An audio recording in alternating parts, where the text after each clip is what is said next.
Hello everyone, मैं हूँ CMSS पानी। आज हम डिस्कस करेंगे डिडक्शन अंडर सेक्शन 80DD। ये डिडक्शन मिलता है कुछ मेडिकल ट्रीटमेंट के लिए। ये डिडक्शन मिलता है ये जब कोई स्पेसिफाइड डिजीजेस के लिए अगर कोई एक्सपेंसेस हम करते हैं उसके लिए ये डिडक्शन मिलता है। और ये जो स्पेसिफाइड डिजीजेस क्या है वो डिफाइन किया गया रूल 11DD। ये जो स्पेसिफाइड डिजीजेस है वो बहुत सीरियस डिजीजेस है और ये बहुत खतरनाक डिजीजेस है। और ये भगवान करे ऐसा डिजीज किसी को ना हो या किसी को ये सेक्शन में डिडक्शन लेना ना पड़े। ये बहुत जो डिजीज उसमें बताया गया 11DD रूल में बहुत खतरनाक डिजीजेस है। लेकिन अगर किसी का अनफॉर्चुनेटली अगर किसी का फैमिली में या किसी को ये डिजीज हो गया है तब ये सेक्शन में कुछ उसका जो एक्सपेंसेस होता है, मेडिकल एक्सपेंसेस होता है, उसके लिए कुछ ये डिडक्शन दिया गया है। वो डिडक्शन हम उसका बारे में आज हम डिस्कस करेंगे। ये किसके लिए एप्लीकेबल है? रेसिडेंट इंडिविजुअल और HUF। ये दोनों आरसीसी सिर्फ ये सेक्शन में अंडर सेक्शन 80DD में ये बेनिफिट ले सकते हैं, डिडक्शन ले सकते हैं। जितना डिडक्शन मिलेगा उतना हमारा टोटल इनकम से कम हो जाएगा। तो अभी ये किसके लिए मिलता है? Medical expenses actually paid.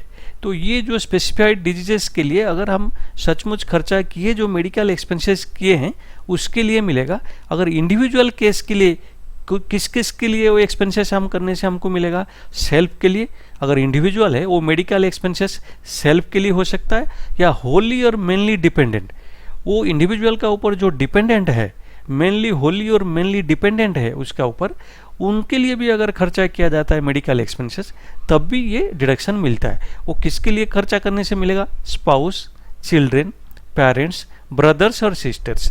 तो इंडिविजुअल अपने लिए या उनका ऊपर जो डिपेंडेंट है, स्पाउस, चिल्ड्रेन, पेरेंट्स, ब्रदर्स और सिस्टर, उनके लिए भी खर्चा करने से ये सेक्शन में डिडक्शन मिलेगा। अगर HUF का केस में, हिंदू अनडिवाइडेड फैमिली का केस में, अगर कोई मेंबर जो होली और मेनली डिपेंडेंट है HUF का ऊपर, उनके लिए भी अगर खर्चा करते हैं, मेडिकल एक्सपेंसेस करते हैं, तो भी वो एक्सपेंसेस का डिडक्शन मिलेगा। लेकिन ये डिडक्शन के लिए आरसीसी को क्या करना पड़ेगा ना, डॉक्टर प्रेस्क्रिप्शन देना पड़ेगा। ये ट्रीटमेंट के लिए जो ये एडवाइस किए होंगे डॉक्टर, उसका प्रेस्क्रिप्शन देना पड़ेगा आरसीसी को। ये प्रेस्क्रिप्शन देना पड़ेगा। इसमें कितना अमाउंट मैक्सिमम डिडक्शन हो सकता है? इसका डिडक्शन जो मिलता है 40,000 और एक्चुअल अमाउंट स्पेंड। अगर 40,000 से कम एक्सपेंसेस हुआ है तो उतना ही मिलेगा, नहीं तो मैक्सिमम 40,000 मिलेगा। अगर जिसके लिए हम ये खर्चा कर रहे हैं, मेडिकल एक्सपेंसेस कर रहे हैं, वो सीनियर सिटीजन है।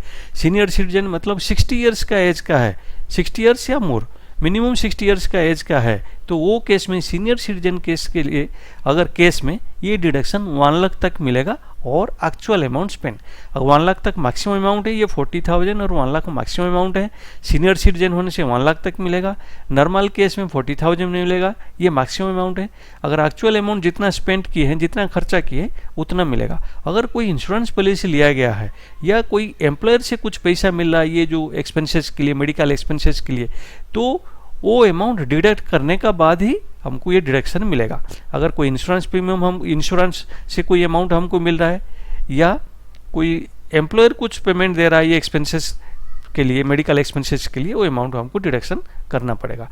ये जो डिजीजेस मेंशन किया गया है, स्पेसिफाइड डिजीजेस क्या है, वो एक बार डिस्कस करते हैं। ये जो स्पेसिफाइड डिजीजेस बताया गया है, ये neurological diseases where disability is above 40%। ये डिफरेंट न्यूरोलॉजिकल ये डिजीजेस है, डिमेंशिया या पार्किंसन डिजीज, ये डिफरेंट टाइप का ये डिजीजेस है, न्यूरोलॉजिकल डिजीज। अगर इसके लिए, जब ये डिजीज के लिए किससे लेना पड़ेगा ना, ये जो न्यूरोलॉजिस्ट से जो प्रेस्क्रिप्शन लेना है, न्यूरोलॉजिस्ट से लेना पड़ेगा, जिसका क्वालिफिकेशन मिनिमम DM होगा। DM या उसका इक्विवेलेंट क्वालिफिकेशन वाला न्यूरोलॉजिस्ट से लेना पड़ेगा, ये प्रेस्क्रिप्शन लेना पड़ेगा। जो हमारा डिस्कस किए थे, प्रेस्क्रिप्शन दिखाना पड़ेगा, तो न्यूरोलॉजिस्ट से लेना पड़ेगा। अगर ये कैंसर है, ये कैंसर के लिए ऑनकोलॉजिस्ट से लेना पड़ेगा, जिसका क्वालिफिकेशन मिनिमम DM होना चाहिए या इक्विवेलेंट होना चाहिए। एड्स के लिए post graduate degree in medicine, तो उनसे लेना पड़ेगा। और internal medicine, post graduate post graduate अगर जो किए हैं मेडिसिन में या जो डॉक्टर किए हैं वो डॉक्टर से लेना पड़ेगा, या इंटरनल मेडिसिन उनसे लेना पड़ेगा। क्रोनिक रेनल फेल्योर, ये क्रोनिक रेनल फेल्योर जब वो केस में नेफ्रोलॉजिस्ट या यूरोलॉजिस्ट से जिसका जो डीएम क्वालिफिकेशन है, जो डॉक्टर का डीएम क्वालिफिकेशन है या इक्विवेलेंट, उनसे प्रेस्क्रिप्शन लेना पड़ेगा। अगर ये हीमाटोलॉजिकल डिजॉर्डर्स, ये केस में हीमाटोलॉजी में जो डीएम किए हैं, जो डॉक्टर डीएम का क्वालिफिकेशन है, तो डॉक्टरेट मेडिसिन जो जिसका क्वालिफिकेशन है उनसे प्रेस्क्रिप्शन लेने से ये जो डिडक्शन मिलेगा। जब हम अभी जो हम डिस्कस किए थे, नॉर्मल केस में 40,000 तक मिलेगा और एक्चुअल अमाउंट स्पेंड अगर सीनियर सिटीजन है तो 1 लाख तक मिलेगा, या जो एक्चुअल अमाउंट हम खर्चे किए उतना मिलेगा। अगर मेरा वीडियो आपको पसंद आए प्लीज़ वीडियो को लाइक कीजिए, शेयर कीजिए और मेरा चैनल को सब्सक्राइब कीजिए। अगर ये सेक्शन का अगेंस्ट में आपका कोई डाउट है तो प्लीज़ मुझे कमेंट करके बताइए। Thank you.